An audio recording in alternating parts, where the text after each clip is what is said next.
Good evening. My name is Kathy Gill. Tonight, we acknowledge the First Nations people of this land. For me here, it is the Bidjigal and Gadigal people. We pay our respect to elders past, present and future and acknowledge that sovereignty has never been ceded. Tonight, our speakers come from many nations across Australia. We wish to thank the First Nation speakers for giving their time to speak out about their lived experience of the justice system and those from the Northern Territory living under the intervention laws. We appreciate that it has been difficult to speak out and that it has been a long time that people have been speaking in an effort to be heard and acknowledged. And we thank our non-First Nation speakers for their contribution also. We welcome everyone who is listening in online. We are recording this event and we do hope to have it online for those not able to attend. If you wish, you may send comments via the chat line. This forum has been organised by the Redfern Amnesty Action Group based in Sydney. We meet via Zoom at present on the last Monday of each month, and you can contact us via our email, which is redfern.amnesty@gmail.com. We thank all speakers, but before handing over to Professor Larissa Behrendt, who has very kindly agreed to be our moderator tonight, I'd like to congratulate Larissa, who recently was awarded the Order of Australia. This award recognises her distinguished service to Indigenous education and research, the law, and the visual and performing arts. Larissa is an acclaimed writer, filmmaker, and broadcaster. So thank you everyone who is here, and we apologise for the delay in the beginning. So now over to you, Larissa. Thank you. Thank you, Auntie Kathy, and thank you for that very lovely introduction, and welcome to everyone online. I'm on the land of the Gadigal people of the Eora Nation and join in paying respects to elders past, present and emerging. We've got a wonderful lineup of speakers tonight who'll each speak individually rather than us do a panel, since we've got such a fantastic range of people. So our speakers tonight will be Rodney Dillon, Ned Jampijimpa Hargraves, Eddie Cabillo, Glenys Grieve, Alan Palmer, Tony McAvoy SC, Professor Thalia Anthony and the Honourable Alistair Nicholson. So we're going to start with Uncle Rodney Dillon, a Palawa elder. Rodney is also the Indigenous Rights Advisor for Amnesty International Australia, a member of the Stolen Generations Alliance, Australians for Truth, Justice and Healing, a former ATSIC Commissioner representing Tasmania. He's been a very strong advocate for the rights of Aboriginal people, particularly around hunting and fishing and traditional practices. He's been a great mentor to me, and welcome, Rodney. Thank you, Larissa. Yeah. Rodney, I wondered if you could start by talking about the focus that Amnesty International has on juvenile justice issues, and particularly the really important work around the Raise the Age campaign. Look, this started off probably 5 or 6 years ago, and we've been doing work around this. And the reason why we're doing it is because we've seen so many 10-year-old kids locked up in the prison system. We've got kids 10, 11 in prison, and there's a lot of our kids in there, and we've just got sick of these little kids being locked up in this prison system, and we know that it's not right, and we know all the reasons why they're there. We know the colonisation, dispossession, we know the broken system, we know all these reasons, the poverty, the lack of a system to deal with it, and the lack of having Indigenous input into this system to stop the kids from going in there. So we know all these reasons why the kids are in there, and we've been trying to get the Attorney Generals at that last CAG meeting to look at raising the age, because we know the devastation it causes on young kids, not only going into the prison, but leaving their families and leaving all their people around them, and how that affects the kids, the solitary confinement, And we know that the people in there don't make good mums and dads. We've known for years that our kids should be with their mums and dads and with their community, not with the prison community. Because once they get in that prison community, they stop in it. They never get out of it. And that's what we're trying to stop. We're trying to stop that, breaking that cycle of kids being in there. We know they're in there, some of them are in there for not very good reasons, and yet they stay in that system. So there's some of the things, and it's a basic human right for kids. Like we're talking about kids that's in grade 4, and kids that can be still in a booster seat in a car, sitting in a prison. They can't have a Facebook account, they can't get a license, they can't vote, but we can put them in prison, and then we can tear gas them if we like, or we can treat them really badly in that system and scar them for life, and the treatment never goes away. So there's some of the reasons why I think that Amnesty as an organisation think that this is a basic human right. We know the international standard is 14, and I think probably 16 it should be, but we're trying to campaign on 14 to bring these kids up to that, at least, because we know the kids are 60% less likely to reoffend after they're 14. So we know we'd keep a lot of kids out of this system if we could only get it to 14, and that's what we're trying to do.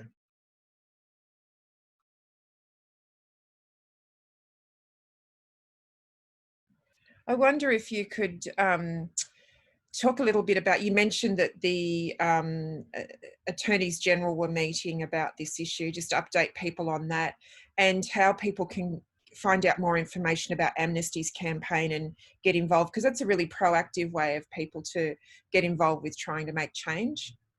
Yeah, we've got this Raise the Age campaign at Amnesty, and we've been getting people to go and see Attorney Generals and to write to Attorney Generals through our Aboriginal groups. And the Redfern group is a very good one of those groups that's been doing a lot of work. The South Australian group have. So we're getting them to write to their Attorney Generals in each state and say that it's important for you to raise the age and to get on people to get on board to be able to try and make a difference and put pressure on Attorney Generals to actually to have a go and to make this change. We know that we're reasonably close, but we certainly at the last meeting, they wanted to kick the can down the road a little bit further. They wasn't prepared to do that. And, you know, we've come a fair way, because 2 years ago, people wouldn't even talk about it. We've got a lot of Aboriginal organisations talking about it now. There's a lot of people saying that this is unacceptable, and there's good people doing that. So I think that people can go to the Amnesty website on Raise the Age, and also go to an Amnesty group that's in their area, and they can work through that as well. I guess the other thing I wanted to ask you about, Uncle Rodney, is that, you know, obviously that puts a spotlight on a really important aspect of the juvenile justice system that needs reform. But you've also thought very deeply about the importance of culture for young people. And, you know, I think you're also a great advocate for self-determination in practice. And I wondered if you could speak to us about how you think those things work to achieve real reforms in the criminal justice system. Look, I think our culture against their culture of continually locking people up, I think their culture, they brought that culture with them of locking young people up, and they've never let it go. They've never understood that their culture is wrong. And we've known, we didn't even have I don't think there was any Aboriginal organisation in Australia that had the word jail in their language. So, you know, we know that our people can look after our kids better than this system. And we've tried to get our people, you know, when we talk about self-determination, we're not going to get through this without satisfying them that the kids are going to go somewhere. So we're going to have to talk about diversion programs, Aboriginal-led and Aboriginal-run programs. And we know that there's been some good programs. There's, you know, the one at Burke, Justice Reinvestment at Burke, and there's ones, the Fitzroy Crossing one, the Red Dust Healing, and that's about Aboriginal people running organisations to look after their own families. And that's true self-determination, that when we can keep kids on country and in their community and not send them from Kununurra down to Perth, I think they're the true, we see that old man at Fitzroy Crossing taking the kids out and talking about their responsibilities to their culture, their responsibility to their family, and also their responsibility to those water holes and to that land. I think they're, and when the kids understand that, they understand that better than what a white judge with a hairy wig tells them about how to do something his way. I think that the kids don't like the law system, but we're caught up in it. And we need to be able to change that so these kids are diverted out and straight out to their own people, and they're responsible to their own people and not to a system. And that builds self-determination in our communities to be able to run that and look after our own kids. Because at the moment, we've got parents and grandparents saying when these kids go into this system, they come back different and they can never change. And once they go into that system, and the things that happen to those kids in there can be pretty horrific. So they're the true self-determination things we think that having Indigenous-led solutions, owned, run and done by our own people, led in our own way, and doing it in our own way. Bringing these kids back into line our own way, I think we know the jail way's not working. We know the justice system, the quicksand of crime, we call it, and it never worked, and it's never worked today. And they know it doesn't work, but they keep using that system because that's all they know. And that's why our people are smarter and having these Indigenous-led solutions, taking people back onto country or horsemen's projects or women's camps. They're all important steps. And there was always important steps for kids growing as well to go through that system. Thank you, Rodney. Thanks very much for your input.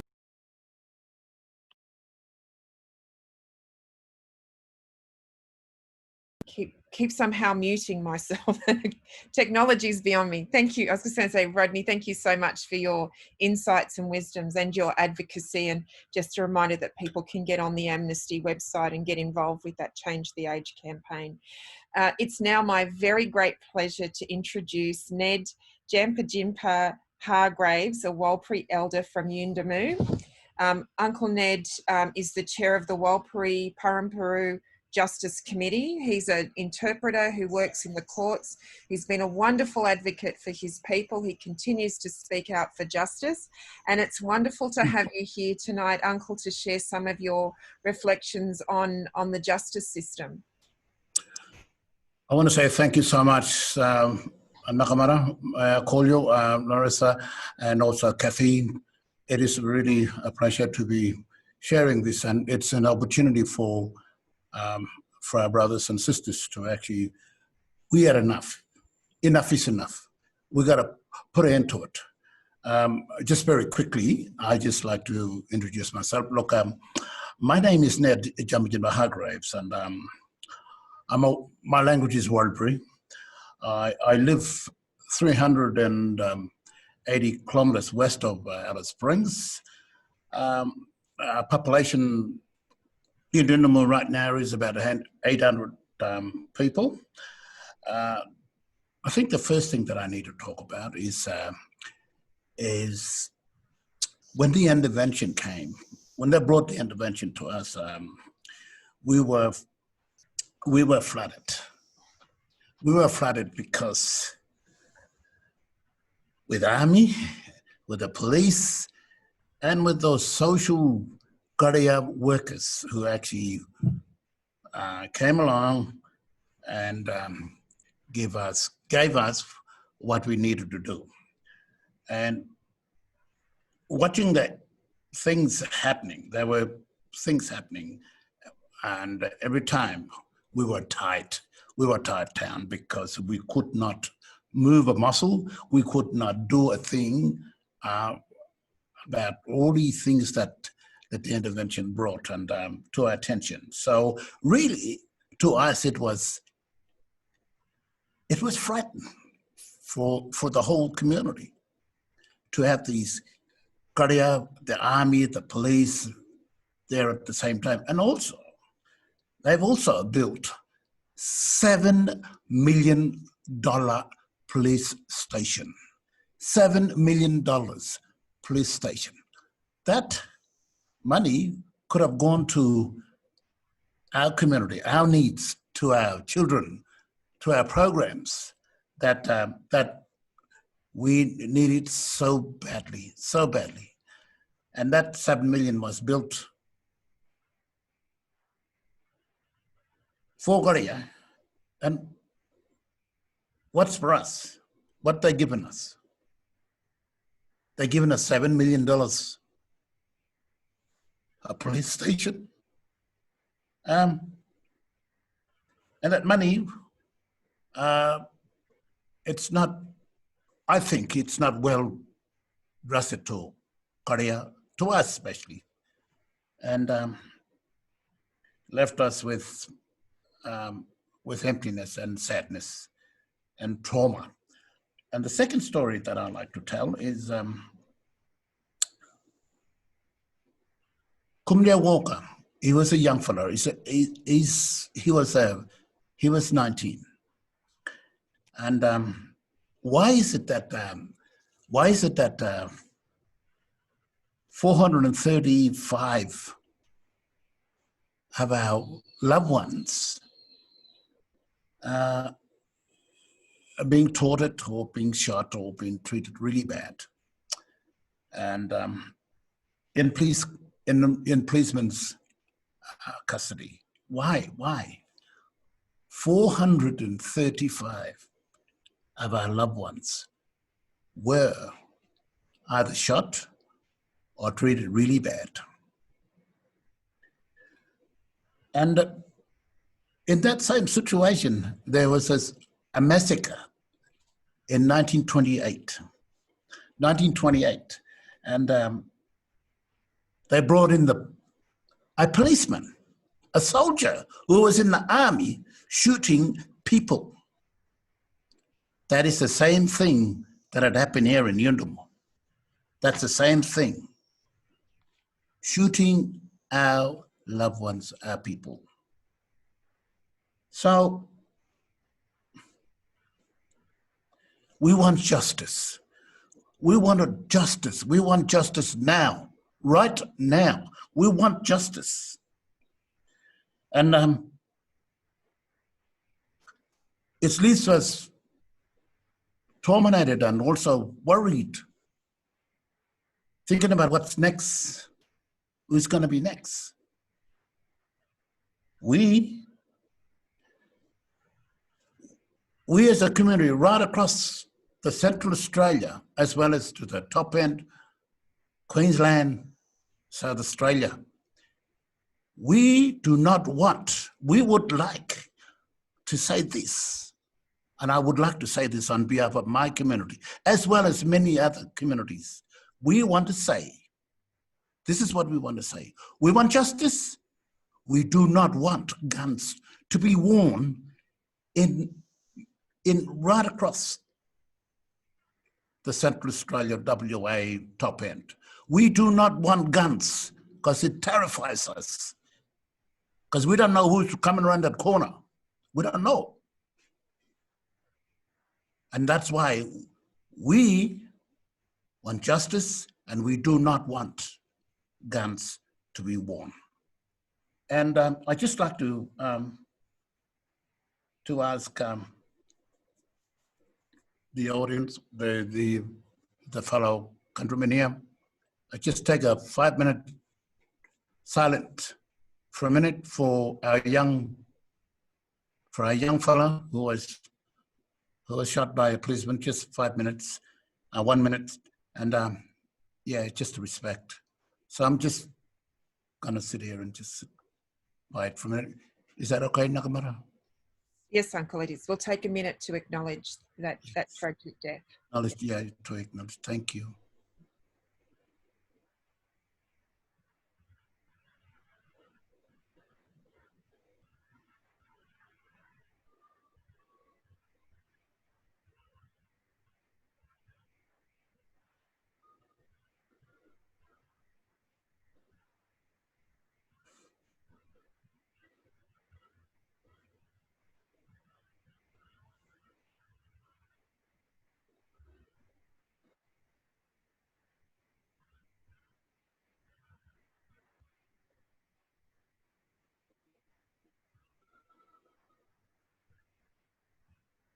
Thank you, everyone.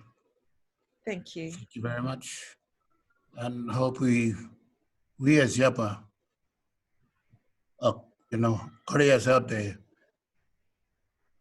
that should listen to us. Thank you so much, Nakamura. Thank you. Thank you. Jumper Jimpy, I wonder if we could just ask you one question, because I know when we spoke the other day, you're also, you're very good at explaining how important it is for the community to take control of these justice issues. And I wonder if you could talk to us a bit about your views about how some of these issues around, looking after the behaviour of young people needs to come back to the old people rather than be in the criminal justice system. We always talk about young people, and we talk to them and to be steady, because of what is happening right now, in Central Australia, now it's ringing in the more. To our young people, we say to them, look, be calm, and just the day that when that young fellow was taken away, everybody wanted to burn the police station. And we were frightened ourselves, because we were no, that's not going to happen. Just be calm, let it go. So we're teaching our people, our young men and girls, to respect our culture, and to respect Korea's culture, even though they don't do it the other way. But we do that because we feel that we don't want to be looked at. Yapa always are mad. They're crazy. They don't listen. They want to wreck everything. No. That night was a very special night. Everybody was calm. They wanted to burn that police station. They wanted to burn it. But some of our elders was there. Harry Nelson, Eddie Robertson, and a few others were there. And we told them, no, let it go. So we want to control our community.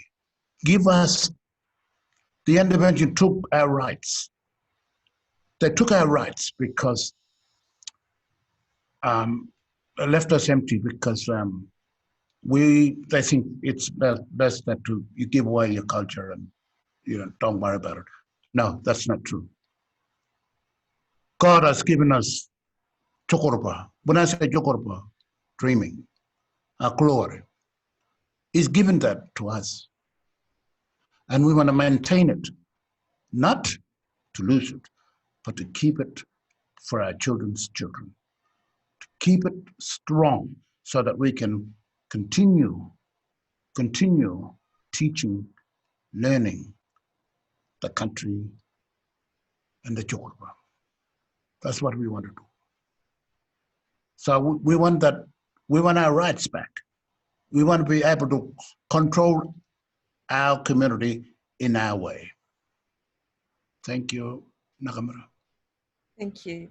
Thank you so much, Jumper Jimper. It's really important for us to hear from the community, and you've been such a wonderful spokesperson, and wanted to thank you on behalf of all of us for sharing the wisdom with us, and also what's happening there. And I think it's a really good reminder of how when injustice happens in a community, it affects everyone, and there's a lot of grief and healing. And we appreciate you coming and speaking with us about Thank you for the opportunity.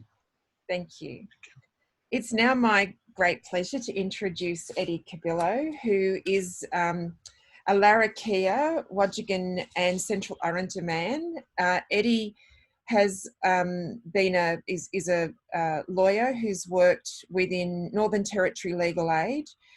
He's also been an elected ATSIC councillor. He's been involved as the chair of NAJA, the Northern Australian Aboriginal Justice Agency. He was the Anti-Discrimination Commissioner in the Northern Territory in 2010. He's also been the executive officer with NATSL. There's an enormous amount of experience. He's currently at the University of Melbourne Law School as a senior fellow and is well on the way to finishing his PhD. Eddie, it's great to have you with us this evening, and I'm just going to hand it over to you to make a few comments. Yep. Can I just acknowledge all First Nations people that are online today, and I'd also want to acknowledge that I'm on Wurundjeri people's land of the Kulin Nation, and despite the COVID-19 lockdown, it's still a very beautiful country, although I don't get out to see it much. Yeah, I just also want to thank Redfern for inviting me to speak tonight. And what I really want to do is try and highlight how the administration of justice is failing us Indigenous people. The rule of law is supposedly universal. Everyone's equal before the law, all inclusive and prospective. But the justice system is failing Indigenous people. It doesn't work. Time has shown that Western ideas cannot adapt to accommodate a diverse people, and systemic racism. Unconscionable bias plays a major part in unjust way of our people and the way they've been treated. We all know who work in the space, and those in the community know that time after time governments have failed to properly implement Indigenous expert recommendations. Big picture, I think we need to empower Indigenous people to be in charge of their own destinies, particularly in the justice system. But I think to bring change, and you know, like you mentioned, Melissa, I've worked a bit in this space. The justice system needs to, you know, recognise and accept that the legal institutions have failed and continue to fail Indigenous people. The profession, in my opinion, needs to show leadership and acknowledge that they have been complicit in perpetrating discriminatory laws and practices, and need to, you know, end the acceptance of the status quo. You know, and just basically our people are superfluous in this system. I know that's tough, but you know, if you've been at the coalface for like 25 years, I was in this space since I was very young, you know, in the Aboriginal legal service, and nothing's changed since that time. I was hoping that I could give an example on how the systemic racism, unconscious bias is shine through at every level, and that our people are struggling to accommodate how we stay out of this system. Now, when I was the former Discrimination Commissioner, I wrote to then the Labor Attorney General, the Honourable Nicola Roxon, in relation to the Stronger Futures in the Northern Territory Amendment provisions. And one provision particularly was around customary law, which prohibited the you know, the consideration of any form of customary law or cultural practices in determining bail or sentencing. Here was a Labor government pushing through a discriminatory piece of legislation, you know, and Indigenous people were hoping when they came into power that they'd see change, particularly around the intervention. And this was in May 2012. I had dealings with the former Attorney General, and this was like, you know, some 8 years ago, we were still discussing this racist provision. But in 2006, when then the shadow attorney, Ms. Roxon wrote into the Law Society's publication to call for customary law consideration to be removed in relation to Aboriginal people. She wrote, "Customary law is not an excuse or a defence to a violent crimes. Customary law can only take into account in mitigation of sentence. The age of the accused, their cultural background, and any traditional punishment can all have an effect on the sentence delivered by the court." Now, to lawyers, of course, this isn't an unusual concept. The age, background, religion, contrition are all taken into account and argued in mitigation for any defendant convicted of any crime. The conviction and sentence are always separate. The factors that cause a crime to occur or explain defendant's conduct in any way will always be considered. Now, should this right be denied to Indigenous people? When is it applied to everybody else? That wouldn't be fair, she said.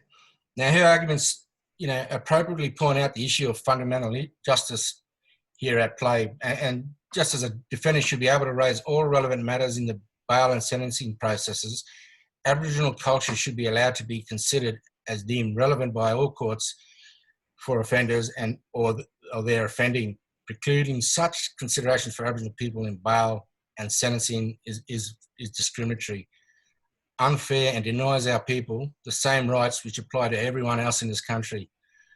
But now, as the Attorney General, she no longer felt the same way.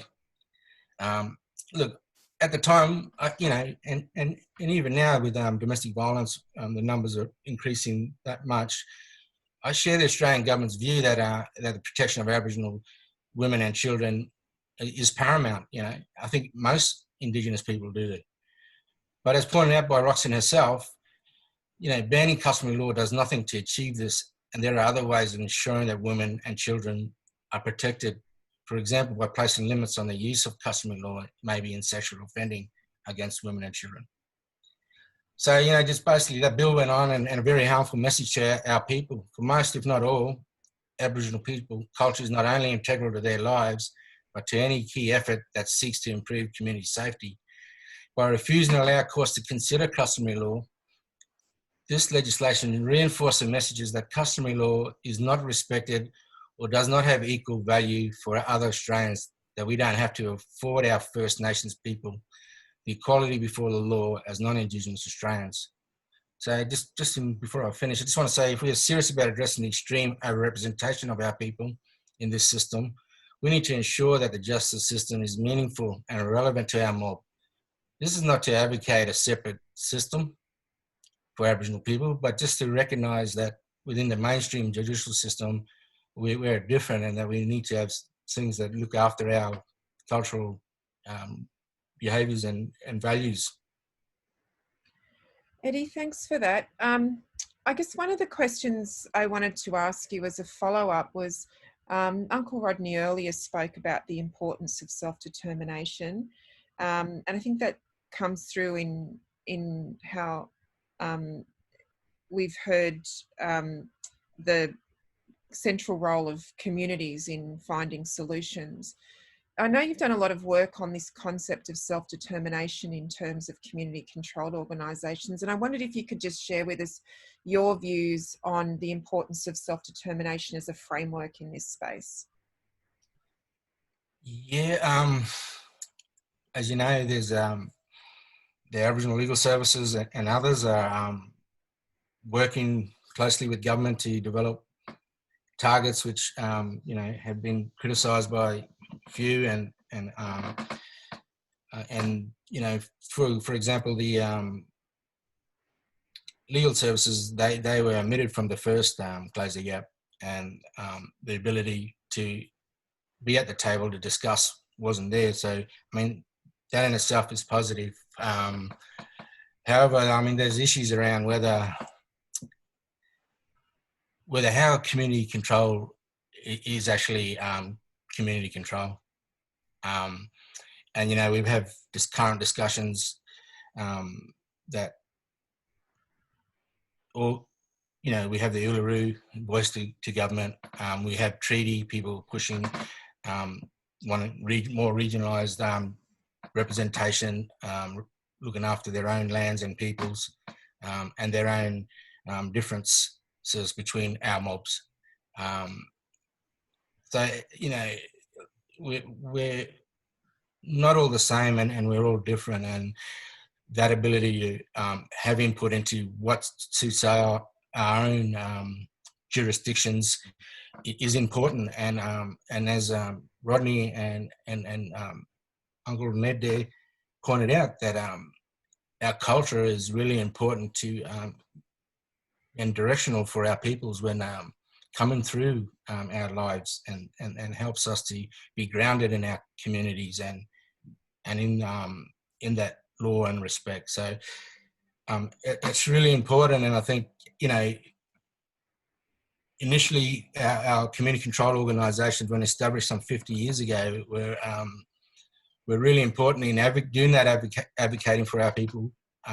But Thomas, there's been a lot of things that happen, and you know, we've had native title, we've had land rights, and now we're looking at treaty and various other methods of representation and discussions, which are really important on how people express what they actually want and what suits them and their communities.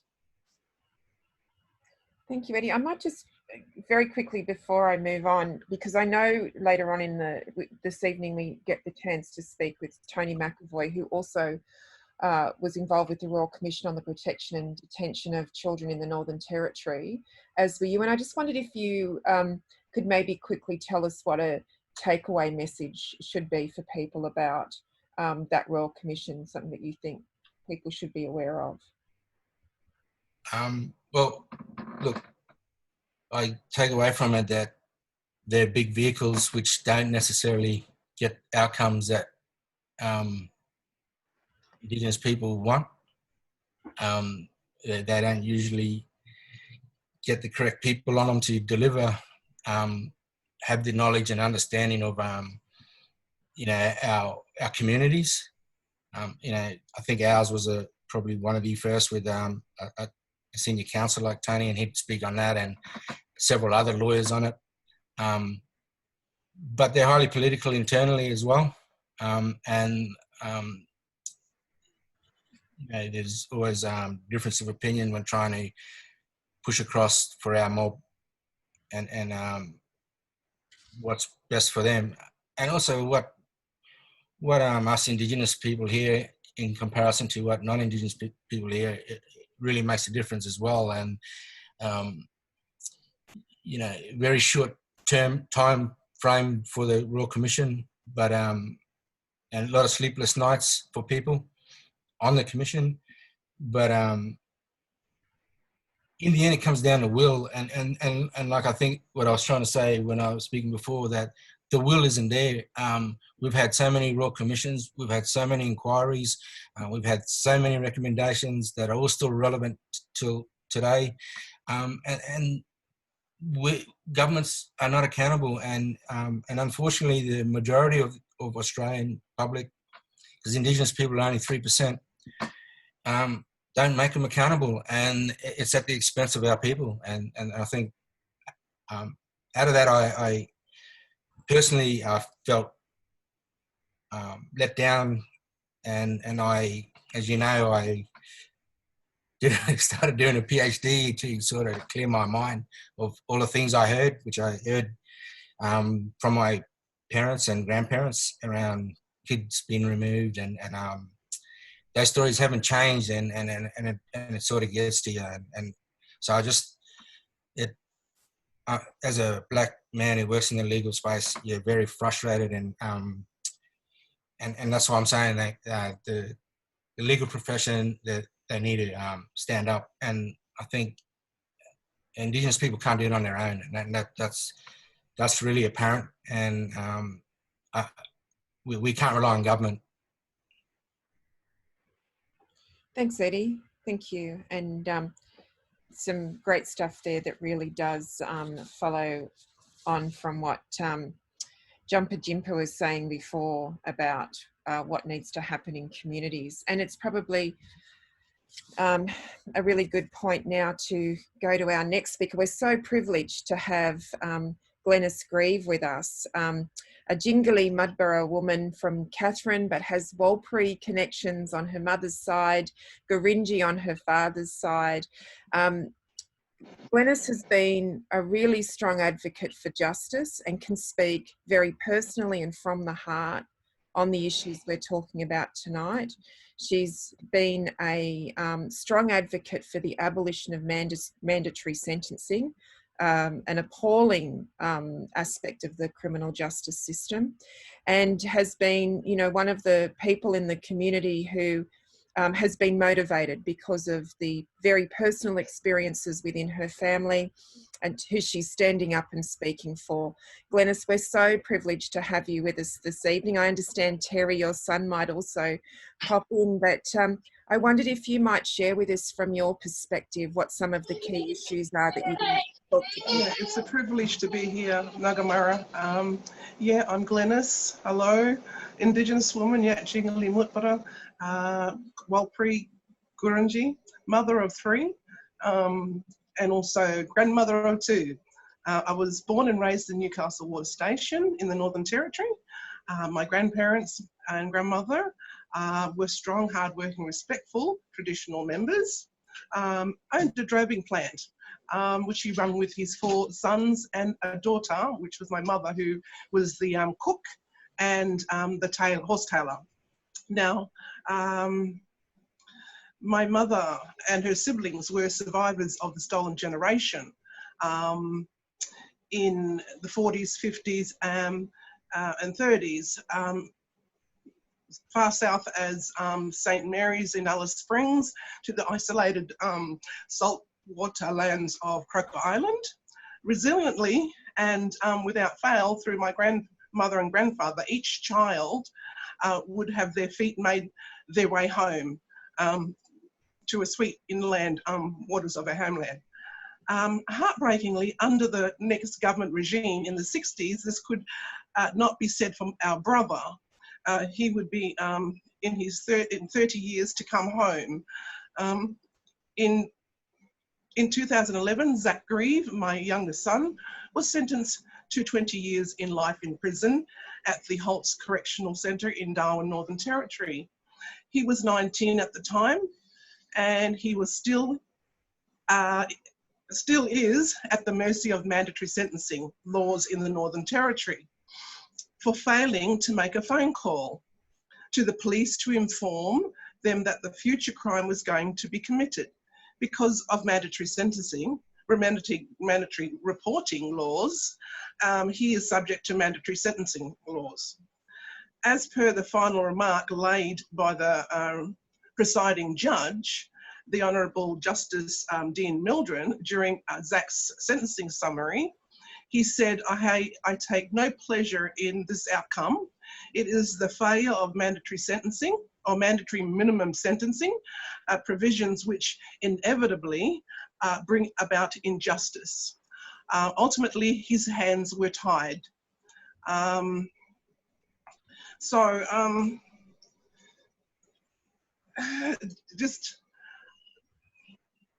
I think I'll just, it's been really, really hard.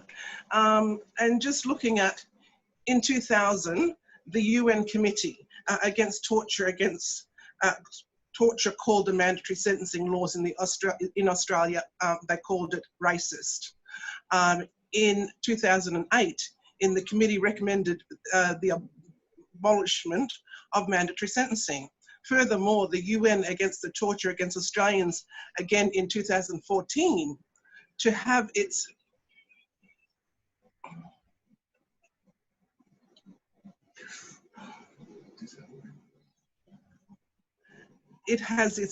states abolished mandatory sentencing laws, arguing there is mounting proof they affect Indigenous people. Disproportionately, the Northern Territory Parliament knew this even when 2001, when a new Labor government was elected in the Northern Territory. The mandatory sentencing regime ended in October that year. Time and time again, from that 2001,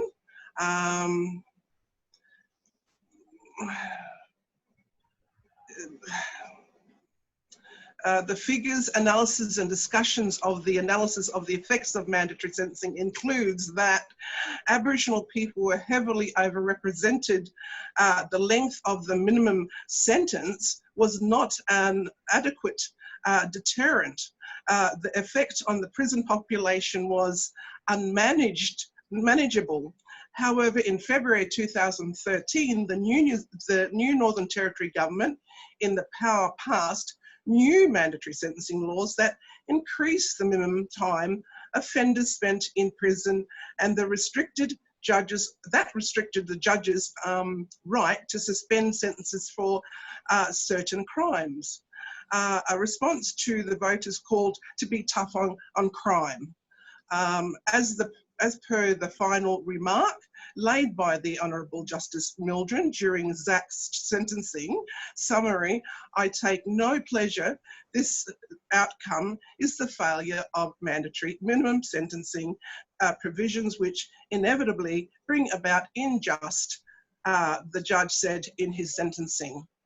What is justice if my son is not consigned to be judged to his actions or inactions fairly by an individual of whom, with decades of experience and prestige in his field, only to have his hands tied? Whisk outlining the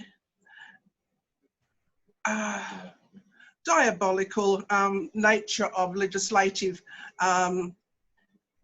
implementation directly negates the objectives of justice, all while a government official dances in his courtroom with glee. You see, it was his portfolio. Why were there so many others never charged or apprehended? Promises from the income NT government promised and advocated for the ending of mandatory sentencing. Through continuous effort, I rallied even when my son told me to give up. His treatment and the institutionalization during last 10 years has scarred and tormented Zach, changed our family beyond perspective, dear, you know. It was only after Zach's plight gathered momentum via the hand journalistic pieces of Dan Box and Ivan Mahoney from The Australian, with the depth look at Zach's case with the Australians, The Queen and Zach Grieve podcast, later reprogrammed to a full documentary piece for Austar, as well as with the hard work of Steve Sherbert of the ABC, which followed by Steve, which led to the release of the novel Mandatory Murder. The NT Chief Minister calls Zach's case an anomaly. It does appear to be an anomaly. I think that would be a reasonable way of putting it. And I know that Ms. Files, as Attorney General, is working through a process at the moment, reviewing some of these sentencing things, and what look like anomalies, Mr. Gunner said, anomalies that cannot breach the curtains of power, are treated listless, lifeless, and non-existent. Marty Oss from the Criminal Lawyers Association of the Northern Territory said mandatory sentencing is the scourge of the anti-criminal judiction. It is not only rare in the extreme to see a successful petition for mercy, but unfortunately rare still to see such support for a young Aboriginal man let down by inequitable justice system. CLA-NT now lays down the challenge to NT Labor government. The time for reform is now. End mandatory sentencing forever. But by December of 2018, Northern Territory Administrator Vicky O'Halloran, who has powers of the state governor, changed Zach's sentencing to 12 years, meaning he was eligible to be released in 2023. I refer to your correspondence date 20th of July 2018, and My paper just gone off, darling. The phone just gone flat, darling, and I had it written there. But Terry, you have the last bit, if that's all right with you, darling. That, yeah, of course. Yeah, Terry, you can say the last bit. I thank you, darling, but I'm starting to get a little bit... oh, yeah, come here. Can't imagine the emotion it takes to live through it and then have to advocate and advocate and advocate. And I think we're all struck by how, you know, for so long your voice wasn't heard. It's really a privilege to hear it tonight. And I think we can all acknowledge the toll that it takes on the family. So thank you for sharing that. And Terry, I know it's been a toll on you too. So it's great to have you here to speak as well. No, thank you. I just feel a resurgence every time Mum does get a call, for all the advocation, the networking, the constant upskilling, uplining, and meeting people on this platform and having the availability to spread a story, you know, which is, you know, primarily when we look back to, you know, even in our background, it's all about the story. And it's prominent not only within our culture, but how juxtaposed to Zach's current situation and what has transpired from Pandora's box, which is the mandatory sentencing system here in the Northern Territory.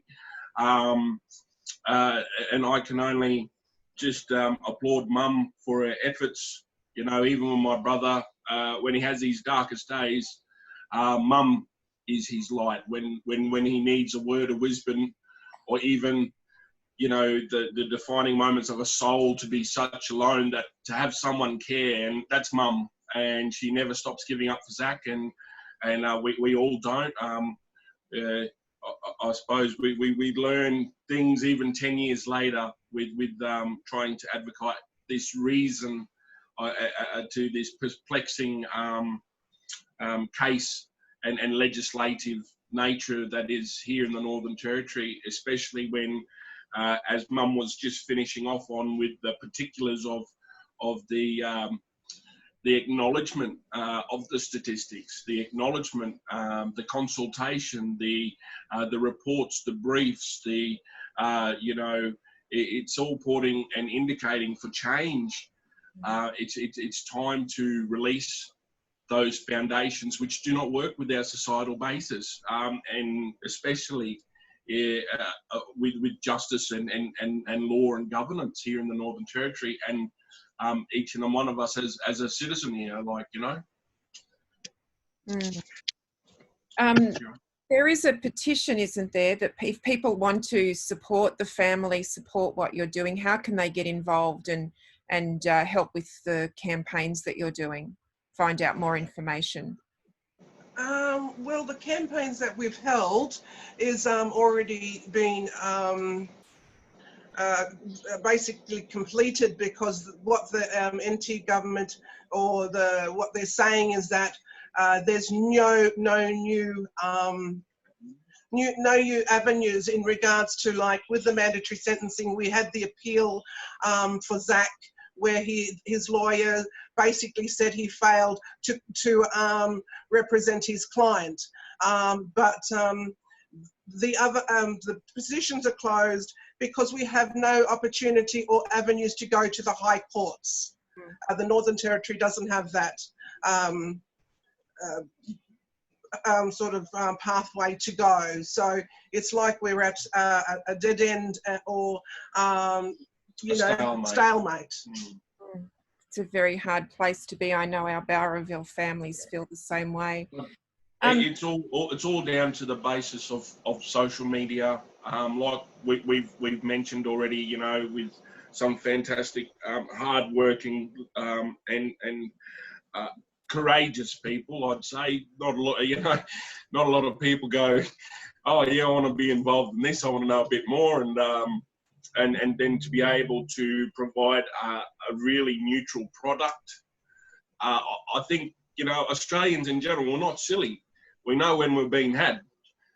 We know what fits right in one's, you know, in your own conscience of what is right and what is wrong, and to have a fairness and you know, the true blue envisagement of Australia, you know, to end up on non-laurels. So as much as we can share the information about Zach, the production by the Australian, Steve Sherbert, ABC, Felicity Jerry, QC, you know, she's been astronomical as well with Deakin University.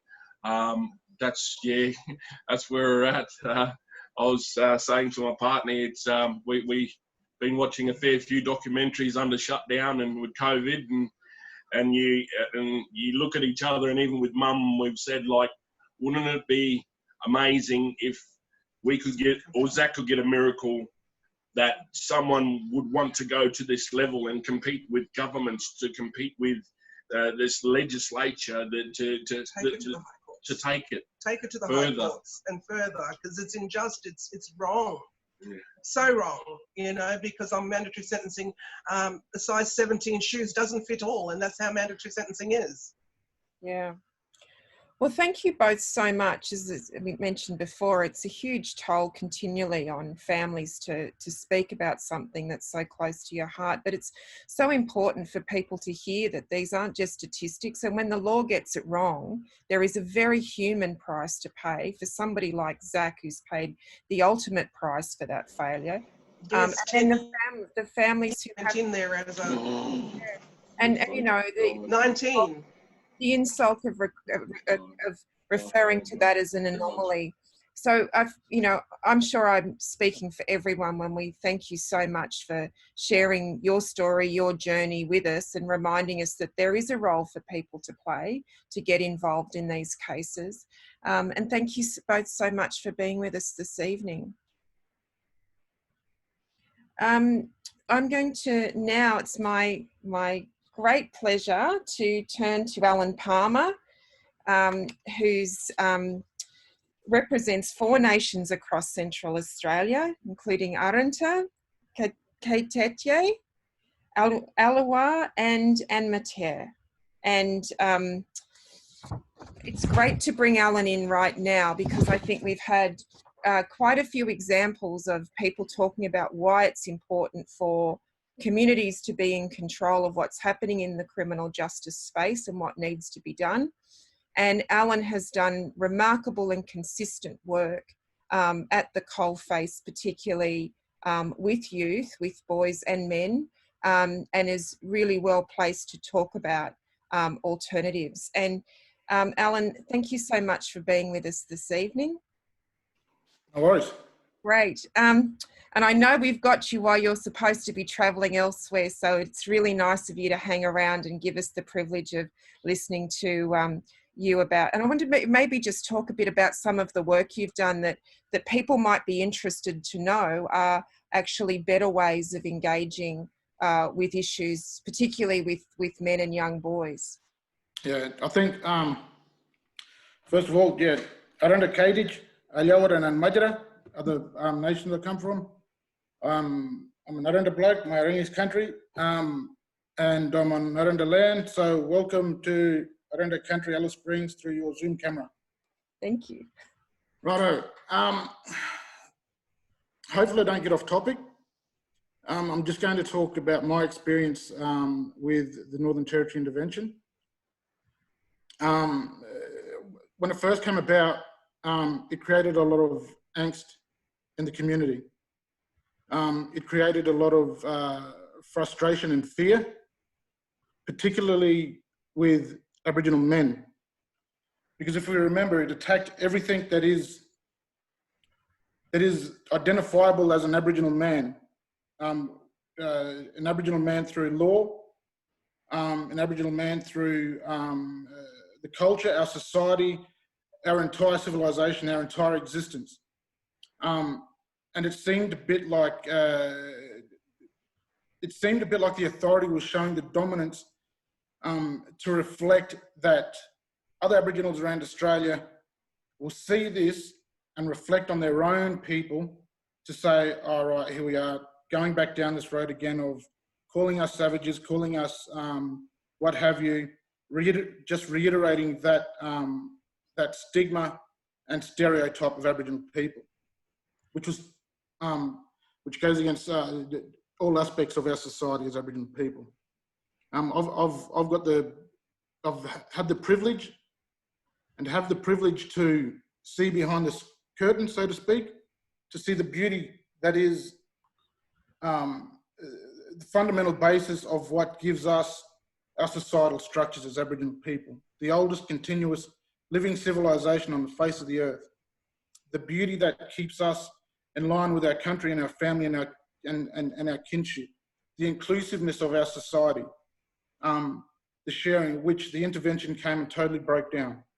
It created new stereotypes. It disallowed men in particular fathers, the way that they engage with their children. We're still seeing the effects of the intervention today. Some aspects of it, some people argue that they were good. So some people will argue that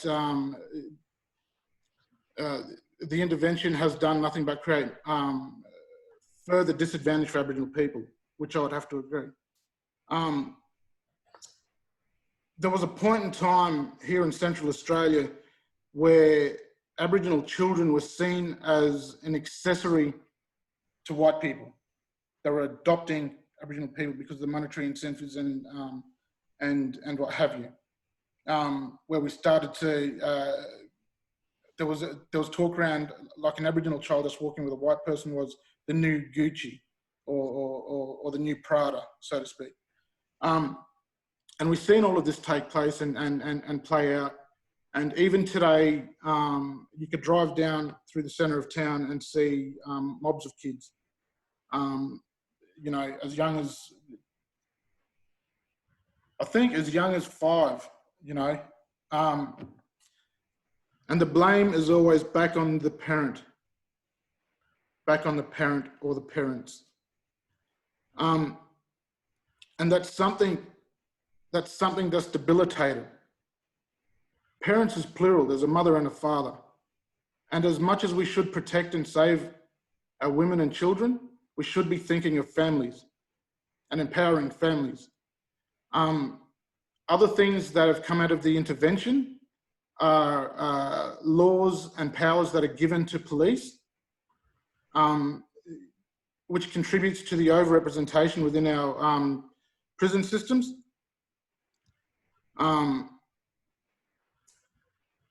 The sad thing that happened in Yuendamu, I could say was a part of the intervention, because where it was, the police officer did not need a warrant to enter the dwelling. There are laws in Central Australia where there are armed auxiliary police officers that stand and man the bottle shops. For what reason, I'm not sure. Why do they need to be armed? I had a run-in at one of the bottle shops. I went to the police station just to see what was an appropriate question to be asked whilst purchasing a legal substance in the country that we live in. To the response of the officer behind the counter, he said, well, as part of the investigation, it is up to the officer's discretion to ask questions to see if there is a crime that is about to be committed or has been committed. So a prescribed area in the Northern Territory is anything that's attached to Aboriginal land that has the title Aboriginal to it. Which people aren't allowed to buy alcohol if you come from a prescribed area. But if you're a person of colour, then it's up to the armed police auxiliary officer to determine if you're going to be interrogated there on the spot. Which seems a little bit biased in itself, because you could be someone who's behind a car that's of non-Indigenous people that seem to go through with no hassle and no drama, to when you approach, the questions are a little bit more intimate.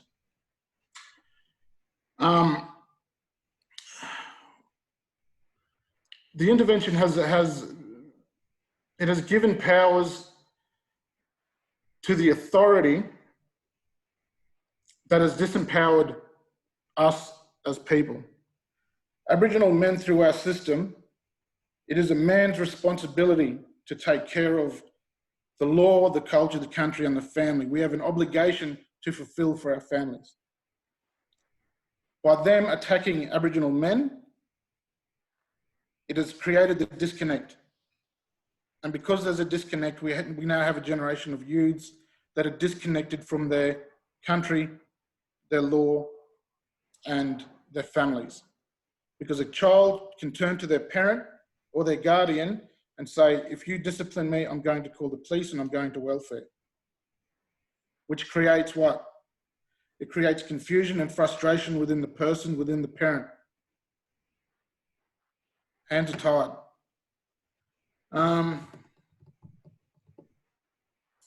Yeah, I think we'll go to the question. I mean, there's so much in what you say, and I think it's really powerful to hear how something that was brought in 10 years ago has, you know, still has so much, well, more than 10 years ago now, is still having these ramifications. There so much in what you said that we could ask you more about, but I guess a couple of the things that I wondered if you'd like to speak about. One is you talked about, you know, and I think so many people are aware of that negative stigma on men. Men felt that Aboriginal men felt they were being surveilled, they were being judged, that people would just look at them and negatively about them. And I wondered if you could talk about the really important work that people like yourself in the community are doing to build up confidence in young, particularly younger men, because as you said, that's a real issue. I think it'd be really great to hear how the community is taking back control of that. Yeah. So there are two outcomes that came about, right? One followed status quo. We need to stop violence, stop the violence, stop the violence, right? And the other went behind the scenes and thought, well, how can we re-engage and re-establish the roles and responsibilities, the obligations that men have? We have to start with the young people. So we've developed programs over time. One of the programs that I've developed in partnership with an organisation is, we called it Kagagan, which translates to Big Brother's place. It's a big brother's responsibility to guide and nurture a younger brother. Now, in our society, an older brother isn't necessarily your oldest biological brother. He is also your paternal grandfather. So your paternal grandfather also fills the role not only as your grandfather, but also a leader and a teacher and a nurturer of you. This is why we've chosen that name. And through that, it's to build on the identity of being an Aboriginal man. What does it mean? What does it mean to be a man? There's not much difference between the two. It's the word. So to be a man in a modern day society, or to be a father or a parent, it's to get an education, to have an education, to grow, to be able to function in society, to generate an income, to be able to provide shelter, food, protection for the family or for yourself. It's the same in our system. The same things. There's only one difference, and that fundamental difference is money. We hold a different value. We have a different value system. We hold different aspects of this world at different levels of value. Knowledge is one of them, and responsibility is another one. And one that we need to work on, and that we do work on, is the identity and the empowerment of what it is to be an Aboriginal man. The responsibility as that. Because not only do we have a responsibility to ourselves, to our younger siblings, to the society or the community that we come from, we have a responsibility to the world to showcase the world's oldest continuous living civilization on the face of the earth. We predate every other civilization, and we're still here.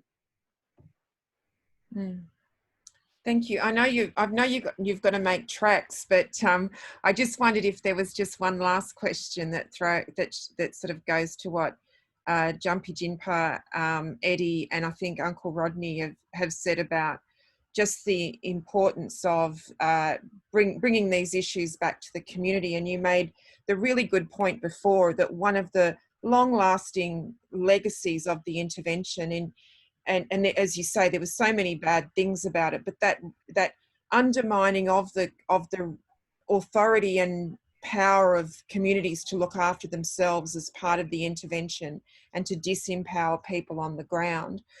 What would you like to see happen? How can we rebuild and give back that power to communities? What are some of the things that you think we could be looking at doing there? For forums such as this, it's the balance of sharing. The people of the southern dialects, they call it ngapaji ngapaji. It's a part of our system. It's coming together, and we prefer. It's something that's embedded within our ceremonial structure. It's the coming together of different nations to sit down and have dialogue, to share, because the more you know, the more information that other people know, they have a responsibility to act on that information. They cannot sit down in the space of deniability. It's a comfortable space. It's the comfortability of deniability to say, well, I didn't know. But if we sit down in forums such as this, to share and to listen, now we know, so now we have to do something. And it's as simple as sitting down next to, at the next coffee break, and having dialogue and correcting someone who's articulating it wrong. And for that, we protect ourselves as Aboriginal people, and we protect our heritage. We should not be living life to aspire to things at the expense of our heritage. There was one thing that Warangi said, Mr. Jamba said one time when I was at Yindamoo, and it stuck with me. And it's when you're in the system before confronting the judge, when you have to sign a statement, there's a bunch of words, and he said it so cleverly. He said, "Would you sit down and sign this piece of paper if it was written in Warlpiri? Would you put your name to it?" And we as Aboriginal people put our names to documents on a daily basis. Mm. Mm. Thank you, Alan, and especially because you needed to be on the road and you've stayed to share your wisdom and your experience and your insights with us. And it's such a wonderful lesson for everyone at home who's thinking, what can I do? Your kind of call out that the one thing we can be doing is taking responsibility to educate ourselves about what's going on, to listen to people like yourself who've lived it, and then be able to have conversations and spread those messages. So thank you so much for your sharing those things with us tonight, Alan. No worries, I'm going to get going. Yep, see ya. Bye-bye, thanks everyone, see you. Okay. I'm now going to introduce Tony McAvoy, SC, and I always find it hard to know where to start with Tony because he's so accomplished and such a trailblazer, and particularly for people like myself who are also in the legal profession, has been a great inspiration. I don't want to age him. I made a comment to him the other night that he's becoming our elder statesman. So I think that's actually something that you're going to have to get used to, Tony.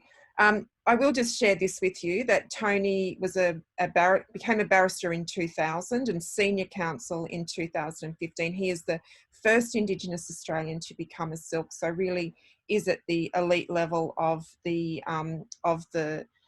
law in that sense. But he's also been incredibly active within the profession to prompt people to work for change, just as he has. He's been co-chair of the Indigenous Legal Issues Committee within the Law Council of Australia. He sits on a variety of Indigenous focused and criminal justice focused committees within the New South Wales Bar and law community. He's been a commissioner on the New South Wales Land and Environment Court. He is one of the leading native title lawyers in the country. And he was appointed as co-senior counsel assisting the Royal Commission into the protection and detention of children in the Northern Territory. And you know, just has been a tireless advocate for change on many levels. So somebody who's worked within the system to change the system. So Tony, it's great to have you with us tonight. There's so many things that we could get you to speak about in relation to the topic. But I guess one of the things that we might get you to start with is the Royal Commission into the protection and detention of children in the Northern Territory. And I wondered if you could speak to us about that process. And obviously people get frustrated that there's not more that comes out of those processes, but you don't get involved in them lightly. And I wondered if you could share your views on why those, on, you know, what we should be looking at in terms of that Royal Commission. Thank you, Larissa. I have been blessed, I think, to hear the previous speakers. The quality of the discussion and the level of insight from many parts of the country truly is a blessing for all of us who have joined in tonight. I feel like one of the participants, really, but before I answer the question, I do want to acknowledge all of the First Nations people on this webinar. I want to acknowledge all the supporters who are incredibly important and valuable to this whole process, our brothers and sisters and aunts. I'm here on Gymarigal country in Sydney, probably soon to go into some sort of lockdown. The time that I spent on the Northern Territory Dondale Royal Commission was 12 months, but it felt like it was years. The work was so intense and so personally and emotionally draining. I don't want to comment any more on the internals of the Royal Commission, and I agree with my brother Eddie Cabillo's insights and observations that he made earlier. What I want to say though is that what we saw in the Northern Territory during the course of that Royal Commission was a deeply, deeply entrenched level of racism that permeated through all levels of government and the media. The Northern Territory economy relies on First Nations people being sick and being incarcerated and communities being dysfunctional. I got the impression very strongly that the bureaucracy did not want to see those problems, that heartache and pain in those communities remedied, because that would mean that they were without that income and revenue and those jobs. They live off our illness. 1/3 of the Northern Territory revenue comes from the federal government. And so we had the possibility of analysing the youth detention and child protection systems over a period of 12 months and did get the opportunity to expose some of that racism. But in that short period, I don't think we could have gotten to, and we didn't get to the heart of or deconstruct those systems that have been decades and generations in the making. What we saw in the Royal Commission is a result of a treatment of Aboriginal people in the Northern Territory for a long period of time that regarded Aboriginal people as people who could be told what to do, and people who could be locked up, and people who could be deprived of their rights.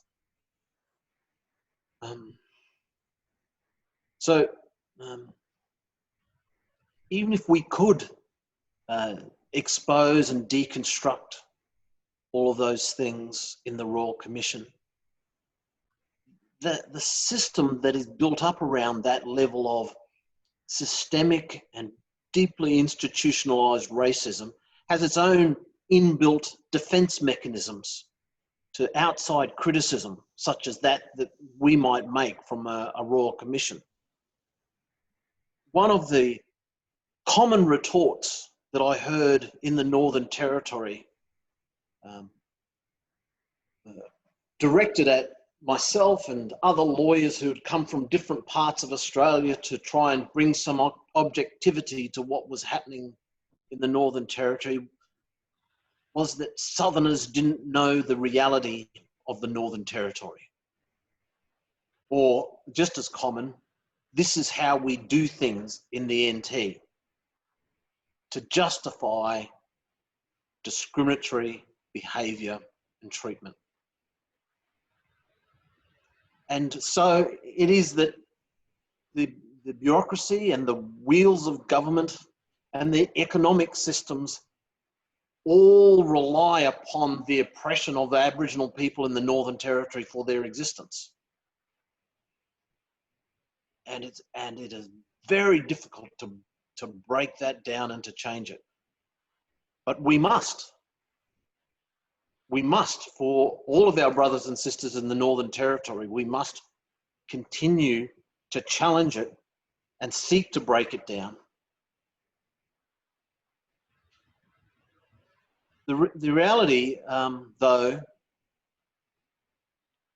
is that many people outside of the Northern Territory like to think of the racism there as unacceptable.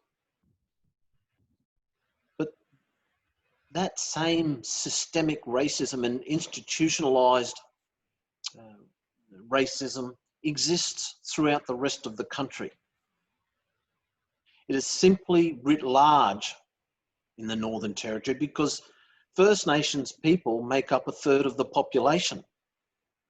And it comes out on the big screen, so to speak, so it's impossible to miss. But in the southern states where Aboriginal people make up 3% of the population, it's just not in everybody's face every day. So people from the other states have no reason to be smug or look down upon Northern Territorians, in my view.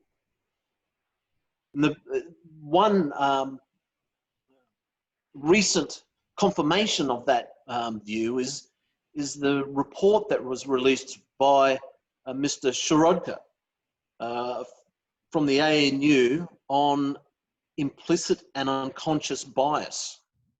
And that report, released in June, I believe, found after 11,000 tests were undertaken, so a very good sample, that 3 out of 4 Australian people have an implicit or unconscious negative bias against First Australians.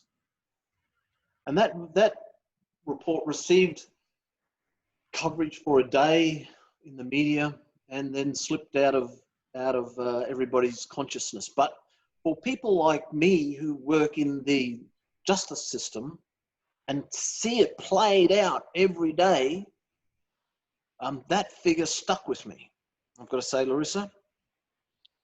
So that figure, I would add, is something that one sees very strongly played out in the Northern Territory. Yes, and you've got some good examples tonight.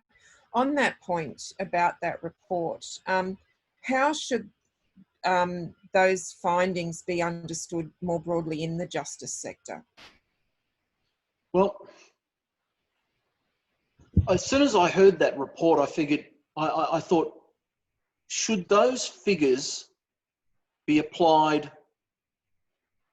to the justice sector? Is there any reason why we should not accept that 3 out of 4 people involved in the justice sector have a negative, implicit or unconscious bias against Aboriginal people? And I couldn't see any reason why not. 3 out of 4 judges in the justice system will have that negative bias. If that's the case, how do we guarantee that First Nations people ever get a fair trial? You see, if you dig down a little, you might think that unconscious or implicit bias is likely to affect things such as the weight that a judge will give to the evidence of a white person as opposed to contradictory evidence from a First Nations person, or whether the judge accepts the evidence of an offender that that he or she feels remorse about their activity, and they should be given leniency on the basis of that remorse, or whether they're likely to reoffend and whether they're suitable to be granted bail, or in relation to the circumstances around the offence. This unconscious and implicit bias at that really high level of 3 out of 4 people, I think, on its face, would appear to have a very dramatic effect on the administration of justice. It's likely to affect, for instance, the assessments of witnesses made by juries. How do you get a fair jury trial when 3 out of 4 of the witnesses have a negative bias against your client?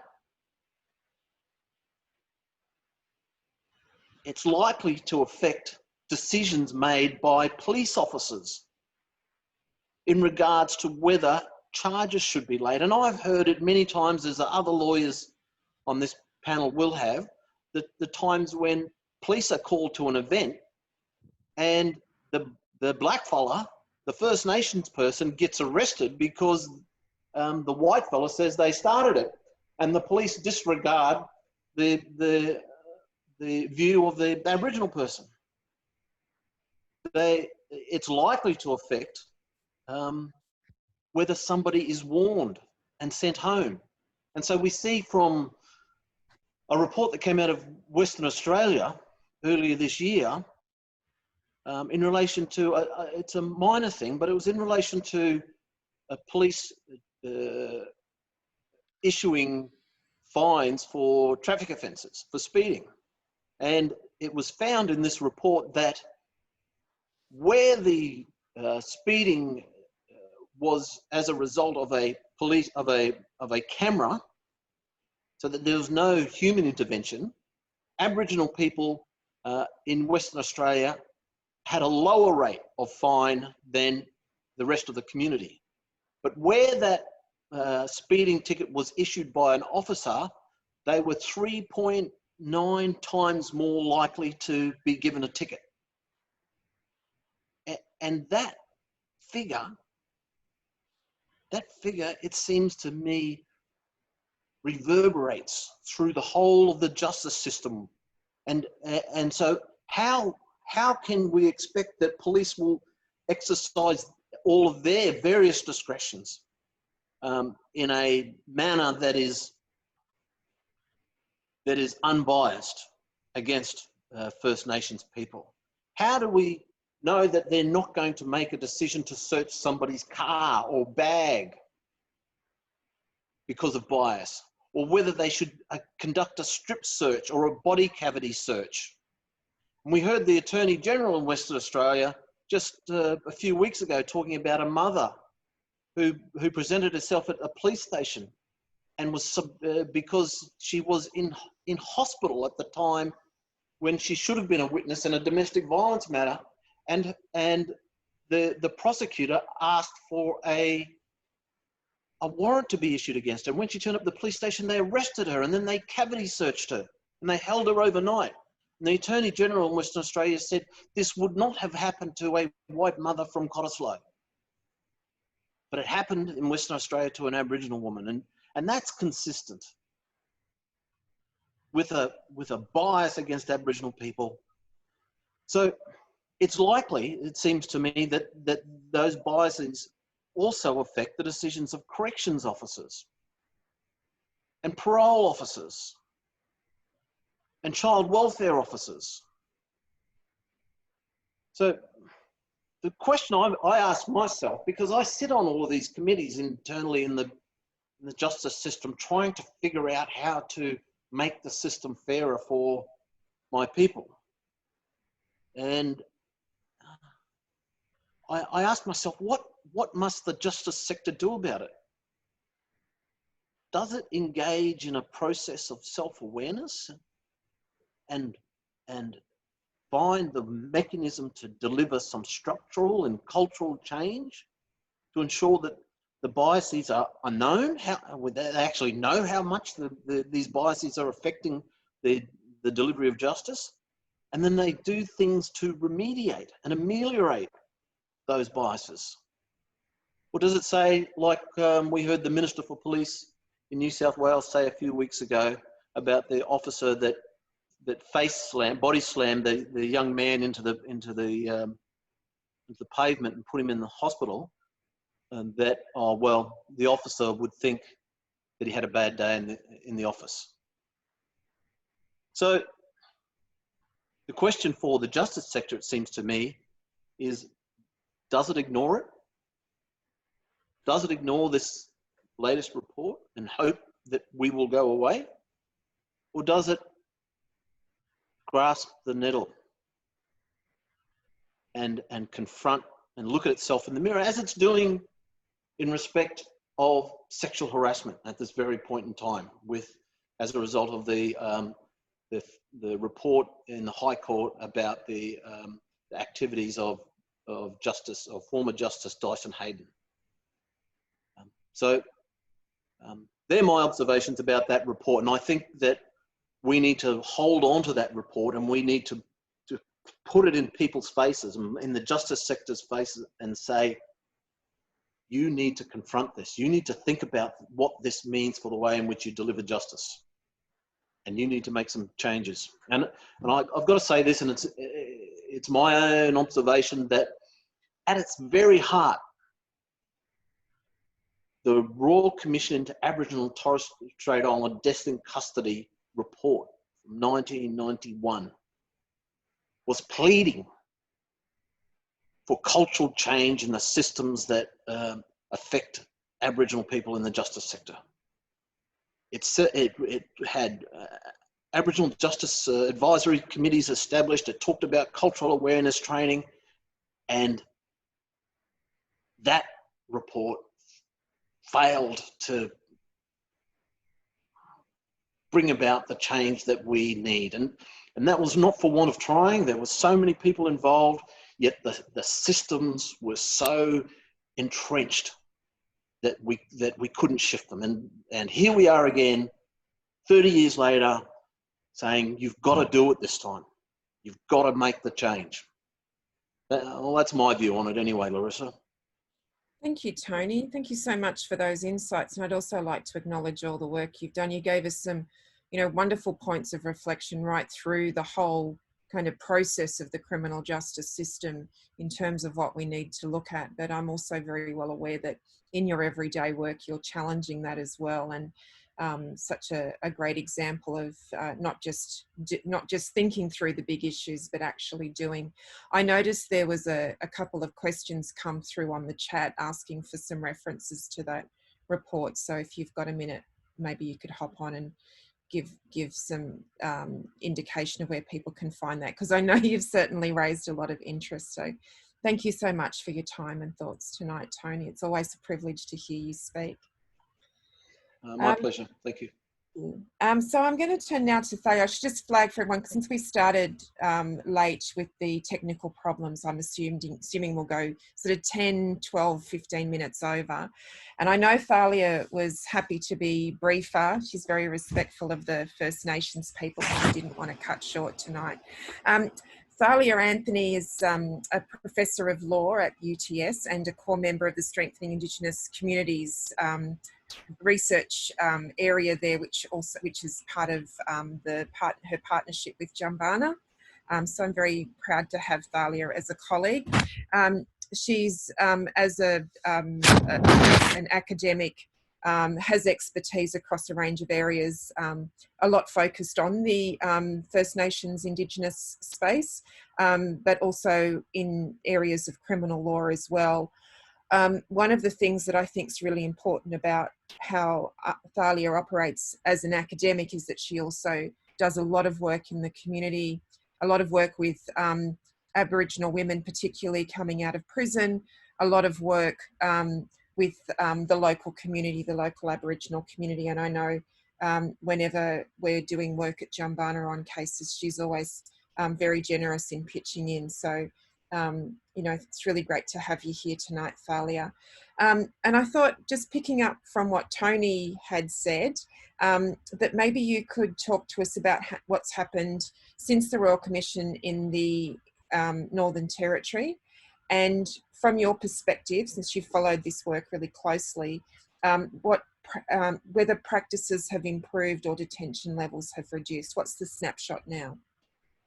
Thanks so much, Larissa, and hello everyone. Sorry, just to reciprocate, Larissa, you're my most valued colleague at UTS, and Jumbunna has been at the forefront of all these struggles. I want to pay my respects to the First Nations people. I'm on Wongal land of the Eora Nation. I want to say how happy I am to see Jumpa.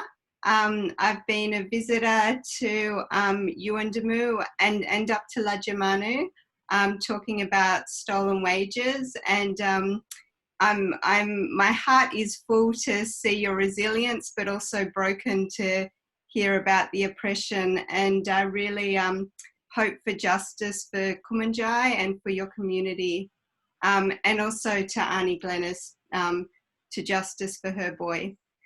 So since the Royal Commission, it's now been 4 years since Four Corners aired the shocking footage of, you know, Dylan Voller in the first instance being strapped to a restraint chair and hooded.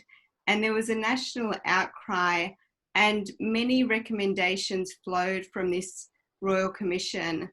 What we've seen now, almost 3 years since the Commission concluded, is a real departure and I would say backlash on the part of the Northern Territory government. Rather than respond in a way that gives attention to the need for self-determination, that tries to redress racism, it's gone ahead with its punitive policies. So one of the things I found really interesting last year, which really went under the radar, in 2019, there were a suite of amendments passed for the Youth Justice Act, and they gave greater powers to the superintendent and authorised officers to restrain children, to strip search children, to segregate children, and to use force. Prior to the amendments, it had to be an emergency situation. After these amendments, there's much greater scope for officers to do this. And this totally flies in the face of any recommendation of the Royal Commission.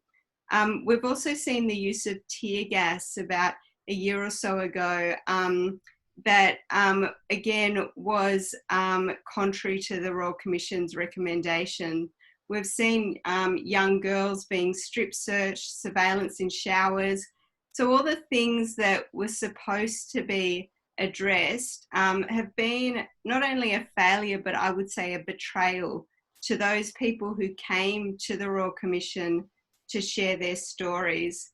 And so it's been up to the young people to take their case recently to the High Court to try and bring claims against the tear gassing, and have been successful. But this has been, as Larissa said, such a long struggle and such hard work in trying to push for justice, and their claims are still ongoing. So today, about 2/3 of the recommendations of the Royal Commission still have not been implemented. Dondale is still open and operating, and there have been ongoing issues with not raising the age. Can I just clarify, can you still hear me?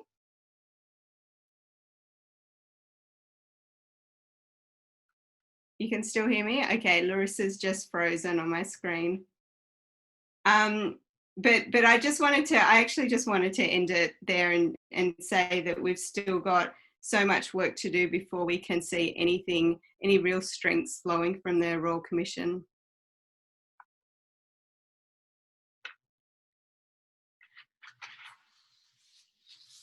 I might keep going until Larissa comes back. I might just have a few thoughts to continue on with why I think this is the case, and touch on, I think, what many of the amazing speakers tonight have said, which is that in the Northern Territory we've got a real deep-seated racism, and this is traced to the historical policies of Aboriginal protectionism. It's traced to the practices of slavery, assimilation, massacres in the Northern Territory, types of things that Jumper Jimper spoke about tonight.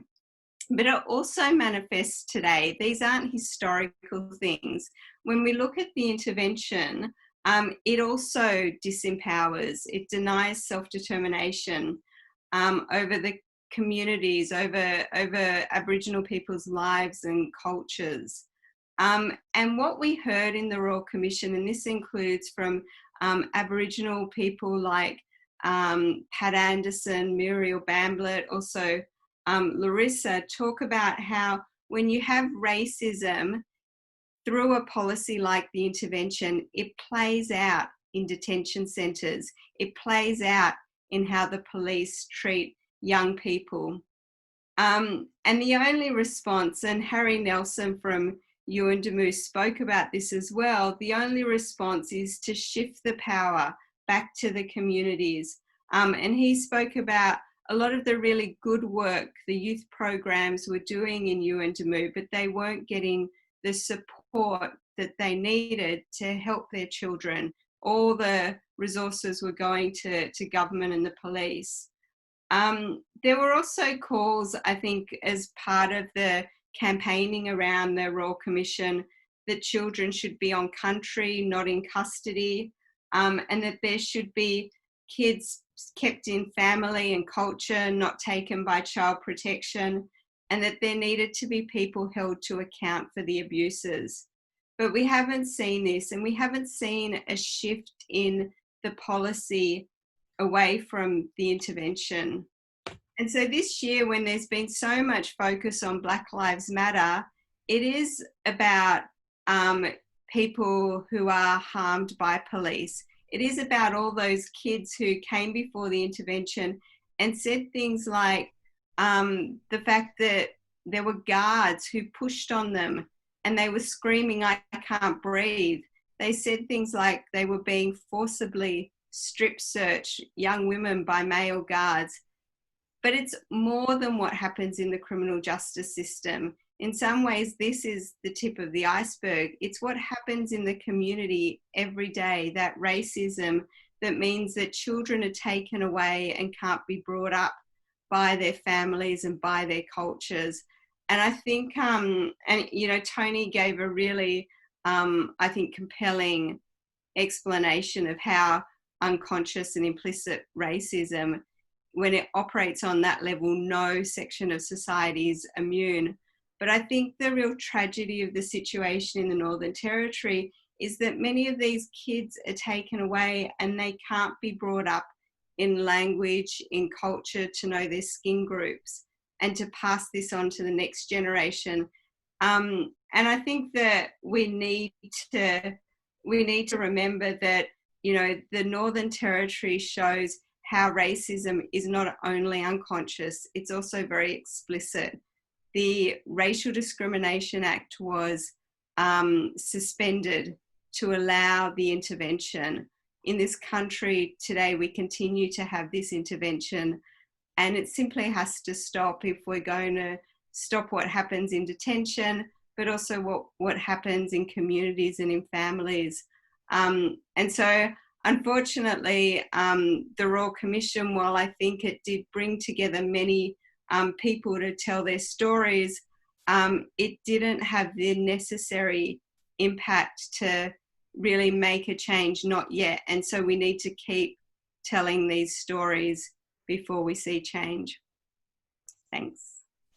Thanks. I disappeared. I thought actually you'd frozen, but it turned out it wasn't you, it was me. So I'll look forward to hearing that audio later. It's now my great privilege, in a definite case of last but not least, to introduce the Honourable Alistair Nicholson, who is also AO and QC, former Chief Justice of the Family Court of Australia. Has done very distinguished work internationally on the rights of children as a result of his enormous expertise. And he's got a very, as you can imagine, a very accomplished CV. But I wanted to say this about Alistair Nicholson. At the time of the intervention, there were so many people across the territory warning about what was going on, why it was wrong, why it shouldn't happen, what should happen instead. And while it's the case now that a lot of human rights organisations speak out and say it was wrong, I think most of us who were there at the time knew that when you looked around, there was hardly anyone standing up, non-Indigenous people standing up and really speaking out about what was wrong about that system.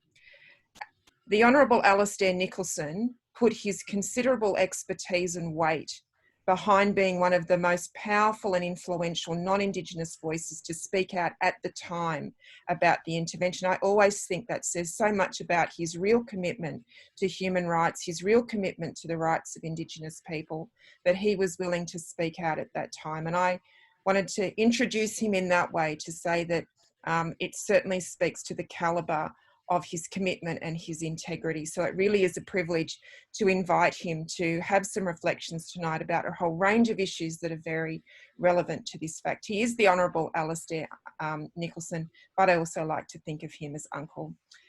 Alistair. Thank you, Larissa. First of all, I'd like to acknowledge the territory on which I am, which is the Wurundjeri people, the Kulin Nation.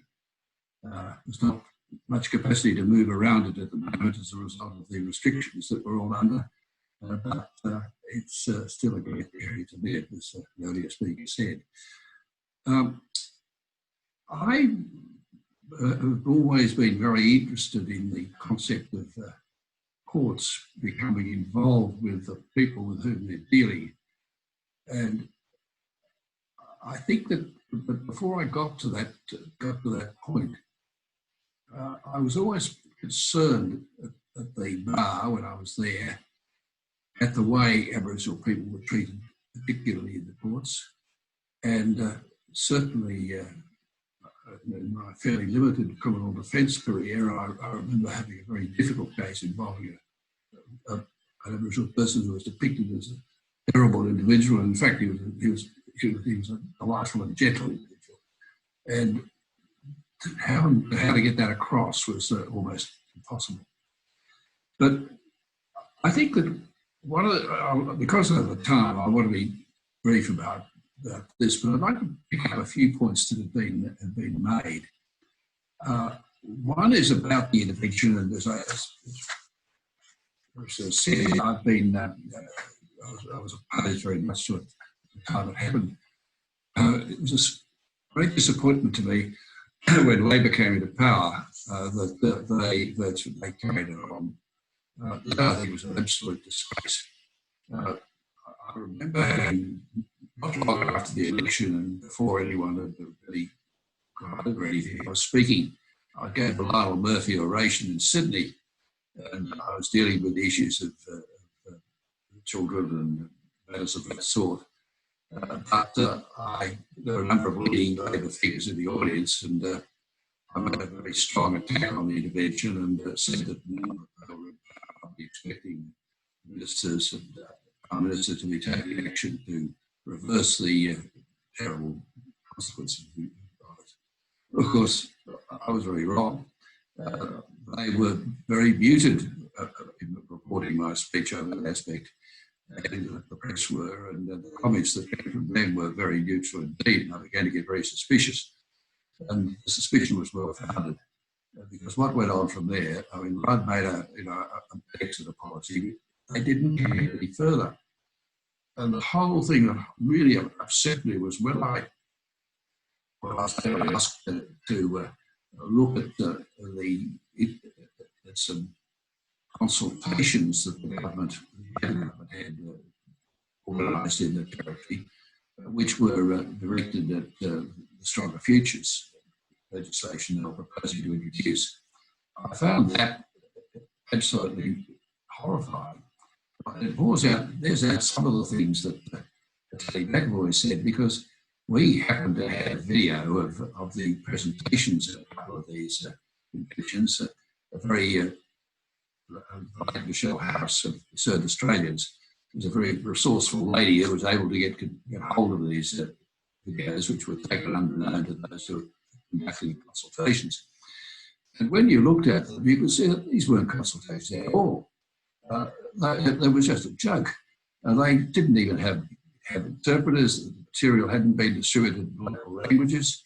And there was no time for any questions, and people did try and intervene. They took notice of them. When you saw the report later, it was reported quite different event. And that to me was really, I think, bears out the sort of thing that Tony McAvoy said, that these Territorian public servants were treating this as a joke. They got out there to tell people what was going to happen and what the government wanted to happen. They did. And to me, that was one of the most eye-opening experiences I had at that time in relation to the behaviour of the public service. But it also brought back to me, and I'd just like to briefly divert, because I'm speaking about what Tony said, divert to the issue that he raised about the inherent bias, not just in the Northern Territory, but very obviously in the Northern Territory, but throughout the country. And how do you combat it? My first response is to say that I don't know. But I can say that you can train judicial officers, I believe, in having a better appreciation of these issues. And that when I was Chief Justice of the Family Court, I was able to put into effect. But perhaps just before that happened, I had the privilege as a result of Paul Keating deciding that our judges needed some education. We sent to Canada with a very interesting group of Australian judges, many female judges. And that was a most extraordinary experience, because the Canadians had done a lot more work on this than we had. And they were dealing with this whole issue of prejudice and bias and the implicit bias. And it was based on the issue of as directed at women. But the same concept still applied. And we found, later came back to Australia, we held gatherings of judges and different courts. We brought some of the Canadians out to talk to them. And I think when you got down to that level and you got people to, you really challenged people and told them and you had your own experiences and how you had not realised that you were acting in a brass way, I think that worked. And I think there are ways that you can do that. And later on in the family court, I did arrange for us to appoint family consultants from various Aboriginal communities where the court sat. And we used them and their contacts to conduct training sessions for judges and court staff. And again, that was not just a couple of lectures. They were sitting down for 2 or 3 days with them or more, and going into the detail of the thing. So I just throw that in. I think that we could make more effort than we do, a lot more effort, to train our judiciary. I know it's improved since I left the bench, in the sense that over in Victoria there's a much more highly developed judicial training program. But I think this particular area is one that lends itself to that. And I believe that if you influence the judges to behave in a certain way, there's a real chance that they will influence certainly the lawyers. There are plenty of lawyers who are happy to participate. So I don't think it's entirely hopeless, but it's a big job. And I thank Tony for raising it. It was well worth talking about.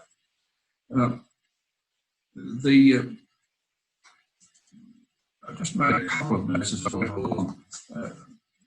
Coming back to the intervention, I think that what we need to do now is is to press for complete reform by a couple of my friends, well known in this area, Jeff McMullen and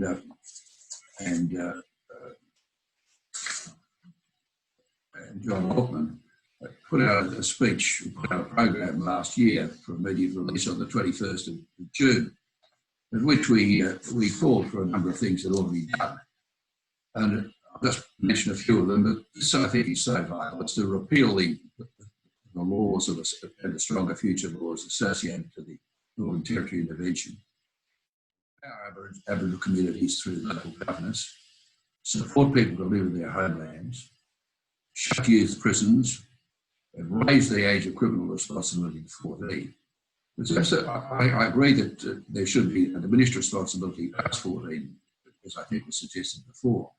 But the idea of trying 10-year-olds or 11-year-olds or 12-year-olds, and reminders of that now that I'm a grandfather, very conscious reminders of the sort of thinking that those kids can engage in that age. To start putting them in jail to treat them as criminals is so stupid. Not only is it stupid, it's cruel and it's contrary to human rights. When you think about it, the UN Convention on the Rights of the Child, which Australia ratified, I think, was in 1989 or maybe 1990, provided then that 14 should be the minimum age for criminality for children.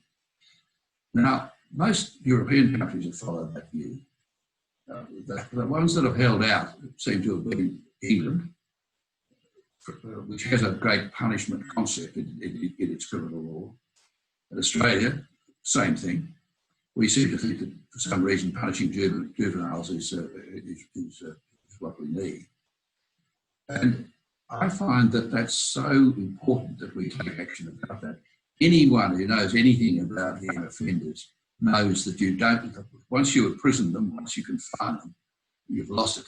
In fact, children's court magistrates I know and judges have often said to me that the worst thing you can do is actually to refuse bail. It's a possibility of giving bail to a child.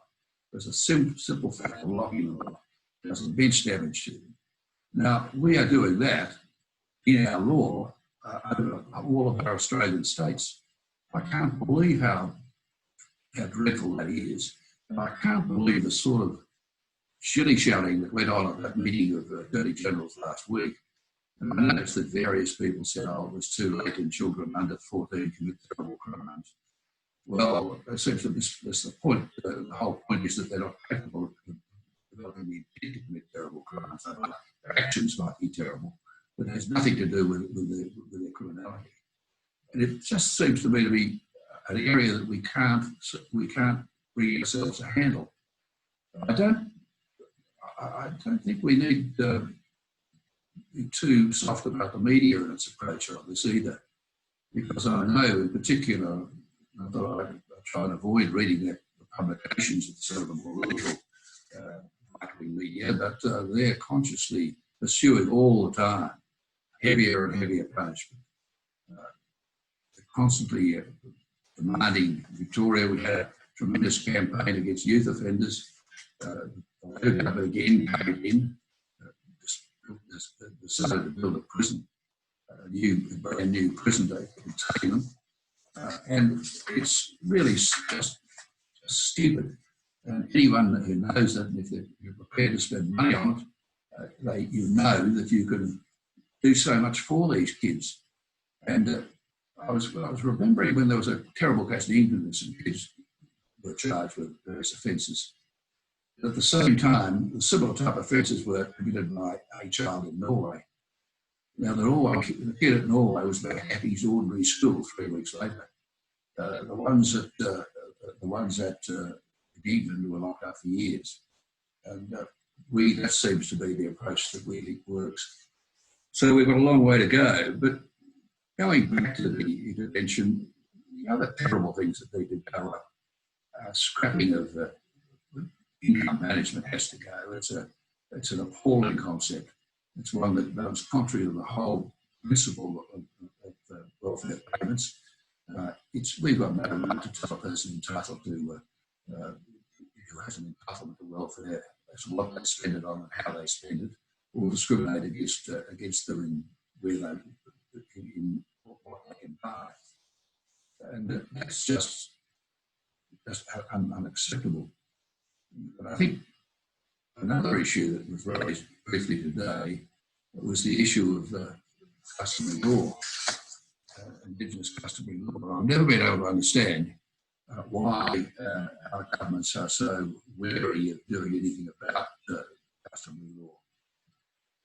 One of my activities, which I've pursued since 1993, that finally seems to have come to some result, was to try and persuade the Queensland government to recognise the customary law relating to child rearing arrangements in Queensland. And they have now introduced a bill to do that. Now, that seems to be, at the moment, not getting much opposition.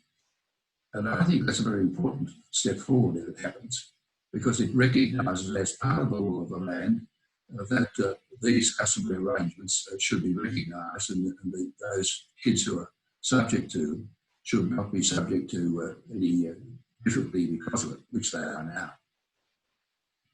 So on that note, I've galloped through this a bit, Larissa, because I felt that I had to do it and try and make a few points. But if there's anything else you want to ask me, please do. But otherwise, I'll stop at that point.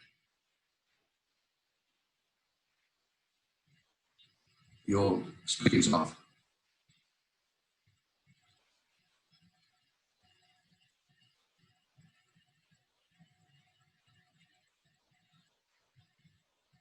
Okay, sorry, I had to get somebody else to unmute me. I mean, I guess maybe just as a note to finish on tonight, we've been through a lot of personal experience, a lot of different aspects of what's not working with the current system, a lot of really great ideas around trying to get involved to advocate for change.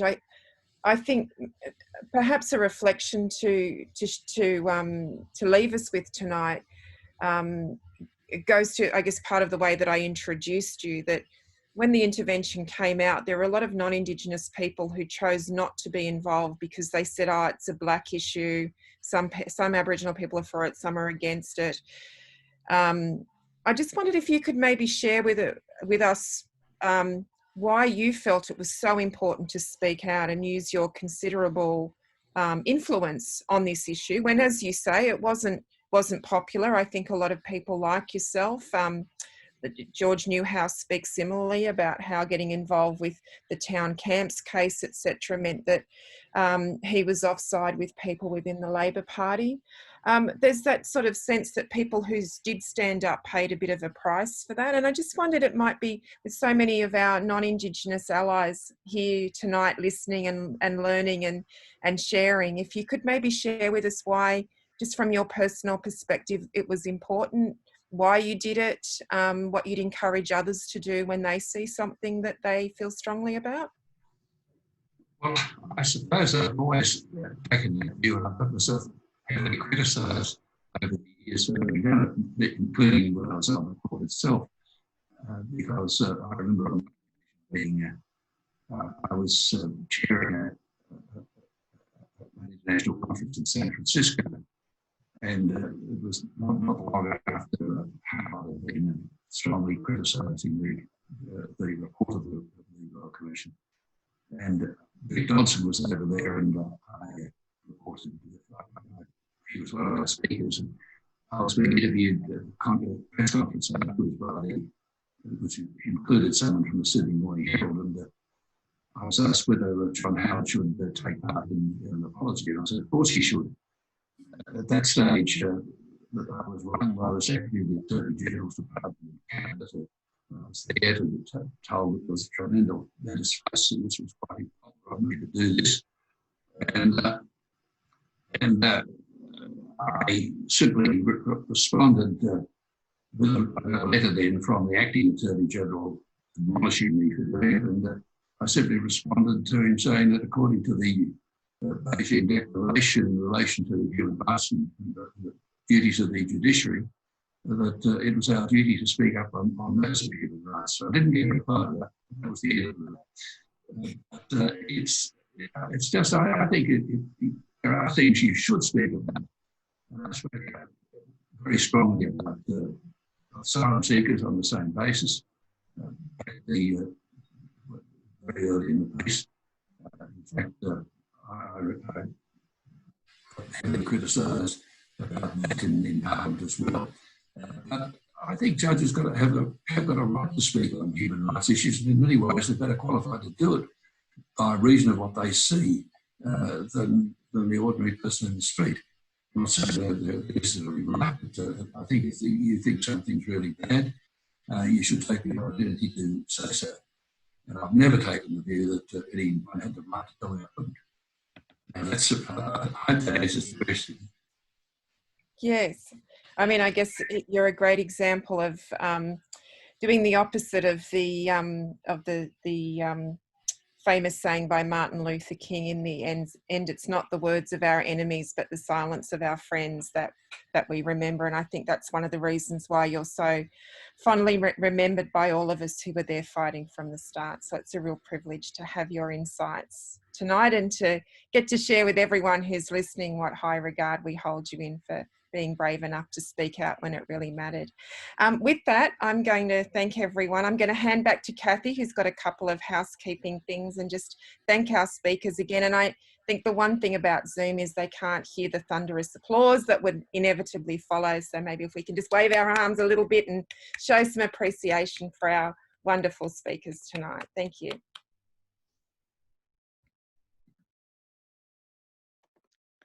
Thank you, Larissa, and thank you to all the speakers tonight.